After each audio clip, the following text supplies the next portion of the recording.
99.5% आया मेरा। See the score guys, अपना टारगेट देखो। Get qualified, Also get qualified. Uttarakhand SET qualified, central university PhD. अपने बैच का पहला स्टूडेंट था मैं जिसका एडमिशन हुआ था पीएचडी में। The India's Most Trusted Brand of the Year Awards 2024 with the first award category which is Best UGC NET JRF English Coaching in Delhi by Vineet Pandey. It goes to Professor Vineet Pandey.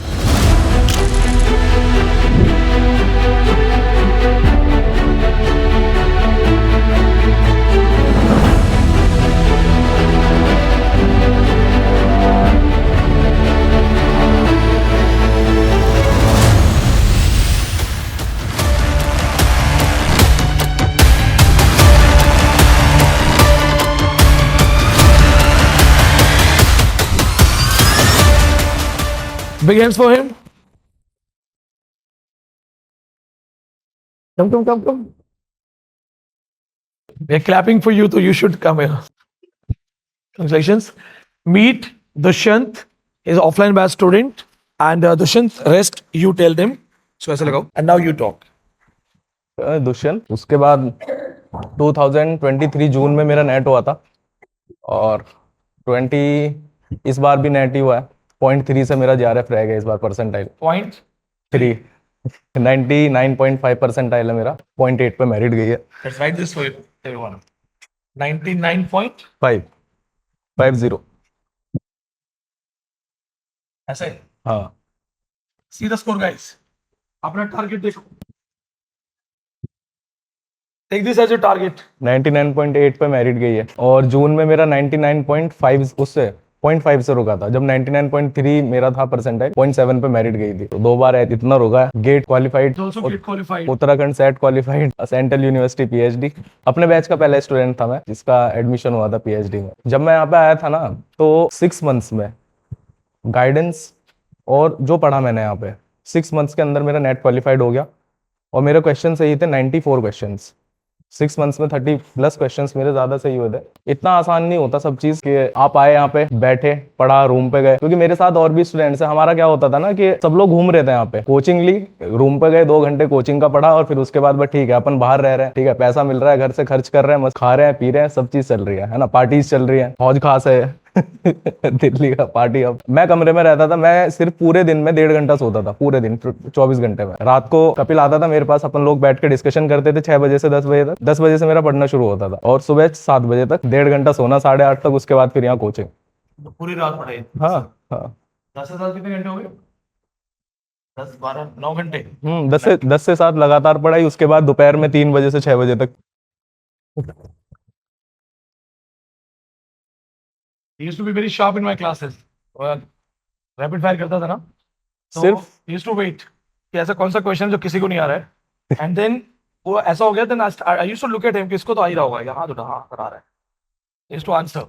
एक बार पूरा 1 साल के course में अपना extend हो गया था, 3 महीने 9 महीने चला था हमारा। एक बार ऐसा हुआ था जब मैंने आंसर नहीं दिया, मेरे को अच्छे से याद है, क्वेश्चन तक याद है मेरे को कौन सा ऐसा क्वेश्चन था जिसका आंसर मैंने गलत दिया था। बट ये सब ना ऐसा नहीं है कि आप लोग सिर्फ रीड करके या सिर्फ पढ़ के, सिर्फ एक चीज है, सर क्लास में बोलते थे हमारी में रिवीजन, उसी रिवीजन की वजह से मेरा JRF रुका इस बार, क्योंकि मैंने जनवरी फेब में अपना इंडियन और अमेरिकन बहुत अच्छे तरीके से 250 राइटर दोनों में से अच्छे से चाटे। उसके बाद 3 महीने मैंने फिर ब्रिटिश थ्योरीज ये सब करा, उन्हें मैं छोड़ दिया कि ठीक है भाई अभी कर लेंगे, याद कर लिया मैंने सब। पेपर में बैठा सब गायब, सब पढ़ा हुआ, बहुत अच्छे से याद करा हुआ, प्रॉपर नोट्स हैं, 3-3 रजिस्टर के नोट्स हैं, हर एक पेज पे क्या अक्षर लिखा हुआ है सब पता था, सब गायब। तो रिवीजन और ट्रिक्स वो बहुत जरूरी है। अपने को सॉर्ट करो कि मेरे को कैसे चीजें याद होती है।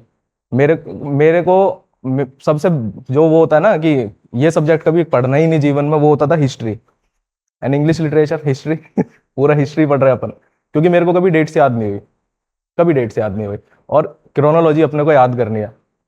बट मैंने सॉर्ट करा वो अपने हिसाब से कि मैं कैसे समझ सकता हूँ, और आज वो चीज़ है कि 25 से 30 वर्क लगातार क्रोनोलॉजी के सीधे डायरेक्ट याद होते हैं। सर एक क्वेश्चन था बेन जॉनसन का, क्लास में टेस्ट में हुआ था, तो 25 वर्क्स मेरे को बेन जॉनसन के सीधा डेट के साथ याद थे। सॉर्ट करा कि ठीक है ये वर्क्स हैं, इनकी स्टोरी बनाओ, सिर्फ हेडलाइन जो उनके टाइटल्स हैं उनकी स्टोरी बनाओ। मेरे को स्टोरी याद है कि हाँ ठीक है बेन जॉनसन की शक्ल ऐसी है, उससे रिलेटेड एक ऐसी स्टोरी बन रही है।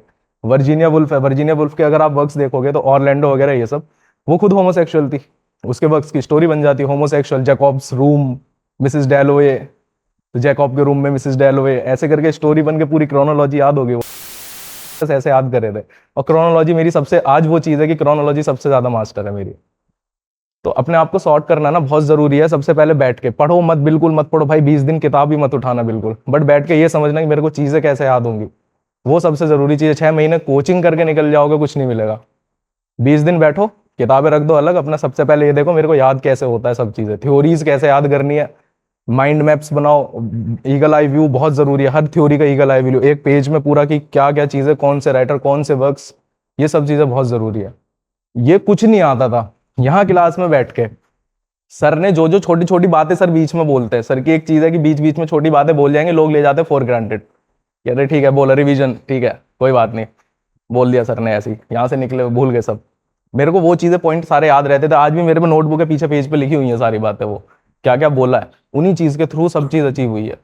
और मैं इतना वो था ना कि मतलब बर्बाद इंसान, अपने कोई मेरे को कोई रिस्पेक्ट नहीं करता पूरे घर में, अभी भी नहीं करता, कोई दिक्कत नहीं है।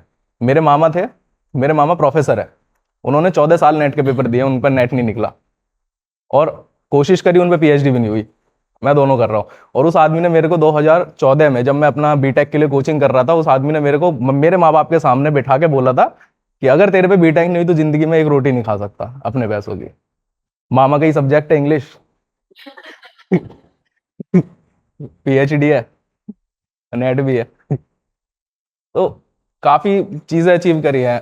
सर का पता है क्या ना, देखो तुमको नोट्स मत आओ, कोई कोचिंग ज्वाइन मत करो, रटलेज, ठीक है, एडवर्ड एल्बर्ट, इतनी बुक्स हैं, सब में मिल जाएगा लिखा हुआ, वो चीजें मायने नहीं होती, किताबें नहीं पढ़ी जाती, 600 पन्ने की किताबें आप नहीं पढ़ सकते। मेरे पे डेविड डचिस वगैरह मैं सब पढ़ के आया था, नहीं निकला। मैं जब यहाँ पे आया था उससे पहले डेविड डचिस पढ़ा हुआ था मैंने पूरा, नहीं समझ में आती लोगों के डेविड डचिस, मेरे भी नहीं आई, 3 बार में आई वो। एडवर्ड एल्बर्ट, ठीक है, और पीटर बेरी, सब पढ़ के आया था मैं पहले। उन चीजों से नहीं निकलते, मेन चीज है किस रास्ते पे चलना है, गाइडेंस सबसे जरूरी चीज है, वो आपको नहीं मिलेगी कहीं भी, इस तरीके से नहीं मिलेगी। लोग आएंगे ऑनलाइन कोचिंग में, मैं 1.5 साल ऑनलाइन कोचिंग करी, किसी ने कुछ नहीं बताया कैसे निकलेगा नेट, 1 घंटे में शेक्सपियर खत्म, शेक्सपियर है वो, उसकी नाम की स्पेलिंग 1 घंटे में नहीं लिखी जाएगी, 1 घंटे में शेक्सपियर खत्म। ग्रेड अप नाम की थी एक पहले, अब बंद हो गई वो, हाँ उस पर करा था मैंने। तो ये चीज बहुत जरूरी है किस पाथ पे चलना है, क्योंकि यही सिलेबस आपका, देखो यूपीएससी में भी यही सिलेबस आता है, असिस्टेंट प्रोफेसर के लिए भी यही सिलेबस है, same same writer, same British literature, American, ठीक है। आप कोई भी पेपर दोगे, किसी स्टेट का सेट दोगे, गेट दोगे, सबका सिलेबस सेम है ना। बट अगर आप नेट की तैयारी कर रहे हो, गेट नहीं निकलेगा उससे, गेट के लिए अलग से मेहनत करनी है, वहां पे वो आता है, वो दो ऑप्शन वाले, मल्टीपल ऑप्शन वाले क्वेश्चंस आते हैं, तो वहां भी तो एक स्पेसिफिक चीज सोच के चलनी है ना भाई, कैसे तैयारी करनी है, सेम यहाँ पे है। ये ऐसा नहीं है आपने एक बार सिलेबस पूरा पढ़ा, अब आप ठीक है, अब आप असिस्टेंट प्रोफेसर के पेपर में बैठे हो गया क्लियर, ये अलग से अलग गाइडेंस होती है, अलग रास्ता होता है चलने के लिए। तो ऐसे ही नेट का है, और यकीन मानना जो सर बोले ना भाई कर लो, 6 महीने इसी चीज के पैसे है ये तो आपको सब मिल जाएगा, सब मिल जाएगा, कहीं ना कहीं किसी ना किसी किताब में लिखा ही होगा, कहीं ना कहीं सब मिल जाएगा। बट पढ़ना क्या है, कैसे पढ़ना है, कितने राइटर पढ़ने हैं, कौन सा राइटर पे ज्यादा फोकस करना है। आप किसी भी ऑथर की किताब उठाओ, ठीक है, उसमें शेक्सपियर लिखा होगा, और भी राइटर्स लिखे होंगे, सबके वर्क्स लिखे होंगे, ठीक है, अच्छे खासे लंबे, सब उनके बारे में एक्सप्लेनेशन होगा, बट हर वर्क का नहीं पढ़ना ना, है ना। शेक्सपियर पे कितना क्वेश्चन आता है, मुश्किल से एक क्वेश्चन, वो भी अब उसमें भी उन्होंने घटा के क्या कि 4 ऑप्शन, वो मैच द फॉलोइंग, उनमें से एक ऑप्शन शेक्सपियर का होगा बस, है ना। तो गाइडेंस बहुत जरूरी चीज है, वो आपको यहाँ से बढ़िया नहीं मिलेगी, मेरे को तो नहीं मिली, कहीं नहीं मिली। मैं 2020 में मेरा एमए था, 2 साल मैं कोरोना के टाइम पे ऑनलाइन ही कोचिंग करी है मैंने, कुछ नहीं हुआ उससे, बिना एमए के साथ मेरे को बस, हाँ ये था के बाद 2 साल के बाद मेरे को याद है पहला पेपर मैंने ऐसे दिया था जिसमें मेरे को पता था मेरे को कौन सा क्वेश्चन आता है, मेरे को आज क्वेश्चन भी याद है, और एक ही क्वेश्चन आता था 100 में से मेरे को बाद 2022 के पेपर में, तो वो था वो उसका डॉक्टर फॉस्टस में कौन सा मिथ यूज हुआ है, आपको मिलेगा अक्टूबर 2022 का पेपर देखना, उसमें क्वेश्चन होगा डॉक्टर फॉस्टस में कौन सा मिथ यूज हुआ है, और ऑप्शन में इकैरस है, तो वो भी फॉस्टस मेरा एमए का सिलेबस था, इसलिए मेरे को याद था वो। तो बहुत जरूरी है चीजें कि सॉर्टेड हो, कैसे करना है, क्या करना है, और यहाँ से सब हो जाएगा वन मोर थिंग, मैथमेटिक्स में फादर का जो आपने मुझे बताया था एक, जी सर।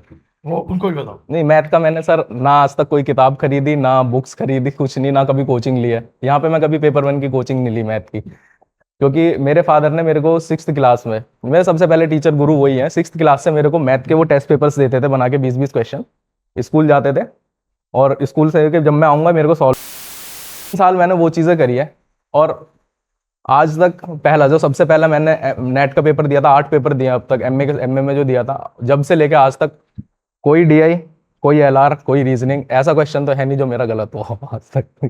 तो सब उस चीज़ की वजह से पापा ने सब Big hands पढ़ाया for his बच्चों ने। मैथ का क्वेश्चन मेरा गलत नहीं होगा। Very confident was telling me sir TI या मेरे मैथ की क्वेश्चन कोई गलत कर ही नहीं सकता and that confidence that knowledge came from father his sir, first teacher father once again big hands for Dushyant. Thank you. Thank you so much for sharing this story will inspire them क्योंकि लगभग 2 महीने में exam thank you so much for joining us मैं भी दे रहा हूँ JRF के लिए। for JRF wish you good luck for JRF thank you sir. same stage पे वापस आता बिल्कुल सर, बिल्कुल। I'll give you this mic ठीक, thank you sir. Dushyant mic हाँ। Thank you so much, Dushyant, for being with us. Guys, अब आप you take your time. I'll be seeing you tomorrow. What you suggested? 10 बजे अगर कोई पढ़ने बैठ गया, आप 3-4 बजे तक पढ़ते हैं, आई एम श्योर 10 से 7 ये सेइंग कि मैं बिना इधर उधर परेशान हो चुपचाप पढ़ रहा हूँ, तो वो एक सिटिंग 9 आवर्स की हो गई. And then he said next day 3 to 6, 3 to 6, 3 to 7. So again 3 more hours, 12 hours. One student is studying only for 5 hours. Quality reading, quality study 2 hours. 5 घंटे बैठे हो, क्वालिटी स्टडी 2 घंटे ही होगा. वो 12 घंटे बैठ रहा है, क्वालिटी स्टडी 5 घंटे हो जाएगा, तो वहां पे भी मार्जिन में वो ज्यादा होगा. So give your best. And चूंकि उनकी पर्सनल स्टोरी इस तरह से है कि हम कैमरे पे नहीं बात कर सकते, बट मैं इतना जरूर बता सकता हूं कि वो लड़का जहां से यहां तक वापस आया है ना, that is impossible kind of story. क्या उसको ही बताना है तो बताएगा, कभी हो सकता है इन फ्यूचर बताए कभी, बट मुझे एज ए टीचर वो बहुत मानता है, तो उसने मुझे अपनी स्टोरीज बताई थी. वो कहाँ से आया है, किस लेवल से ऊपर आया है. उस लेवल पे से 99% लोग हैं ना, वो सिर्फ मेमोरीज बन के रह जाते हैं. तो इसकी जो स्टडी या इसकी जो स्टोरी है, इट्स नॉट ओनली कि ठीक है यहाँ आके 10-10 घंटे पढ़ लिया है. अभी उसने एक लाइन बोली कि मुझे उतनी कोई रिस्पेक्ट नहीं मिलती है. ही हैज सफर्ड दिस, कि इसको लगता था कि कहीं मैं आई एम वर्थलेस, मेरी कोई वैल्यू ही नहीं है जिंदगी में. और वहां से ये लड़का आज पीएचडी कर रहा है. जब ये पीएचडी की प्रिपरेशन कर रहा था, हमारी बातचीत होती थी, इंटरव्यू के मॉक टेस्ट हम लोग बैठ के करते थे. We used to discuss. ये यहीं पहले जीएसराय में फिर बेरसराय में रहते थे. They used to wait for me. Class खत्म होगी, मैं बाहर जाऊंगा, they will come with their PhD proposals and all. ये 2 स्टूडेंट्स लगातार आते थे, दोनों इलाहाबाद यूनिवर्सिटी से पीएचडी कर रहे हैं, दोनों सिलेक्शन है, दोनों नेट क्वालिफाइड. तो जो प्रिपरेशन और सक्सेस है ना, वो जो उसकी लड़ाई है उसके सामने वो इतना है. प्रिपरेशन सक्सेस तो बहुत छोटी चीज है, वो उससे बहुत बड़ी चीजें करेगा. अब चूंकि उसकी पर्सनल लाइफ है और इट्स समथिंग रियली पर्सनल, तो मैं नहीं बात कर सकता उस पर, बट वो एक लिविंग इंस्पिरेशन है कि लाइफ को आप वापस ट्रैक पे ला सकते हो. So that's what I want to say. If you are fighting on some personal front, remember you have to win. Mind जो है ना, इसको इतना स्ट्रांग करो कि वर्स्ट टू वर्स्ट सिचुएशन में भी तुम टिके रहो, गिव अप नहीं करना. That's the message for all of you. Take your time.